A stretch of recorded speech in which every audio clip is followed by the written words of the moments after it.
Today we have some more details on a disturbance last week at the New Orleans juvenile lockup. Last Friday, remember, the mayor and the DA clashed about how serious the incident was. They kind of went head to head, and now eyewitness investigator David Hammer is here to clarify some of those disputed details. That's right, Katie and Charisse. What happened at the Juvenile Justice Intervention Center is important because juvenile crime has more than doubled in New Orleans since 2016. And at the same time, officials are trying to run a kinder, gentler juvenile justice system. Riot, homicidal threats, armed inmates.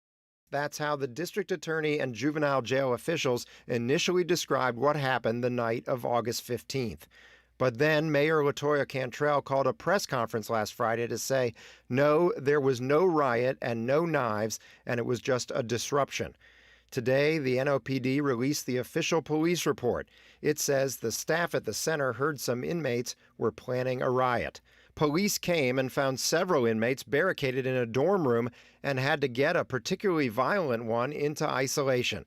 Then, in a separate incident, 3 of those same inmates managed to lock themselves in a cell. They broke the sprinkler system and made more threats. That's when the police had to call in a SWAT team, and the mayor and 5 top police commanders showed up. In the end, it was resolved without violence, and the mayor's office says there were no weapons and it was never a riot. Still, 2 of the inmates, 16-year-old Cantrell Alexis, who faces a second-degree murder charge, and 15-year-old Michael Gonzalez, who's charged with armed robbery, were moved to the adult jail. Now, there are still some fuzzy details here, but clearly Mayor Cantrell is concerned about the lack of a crisis team at the Juvenile Justice Center.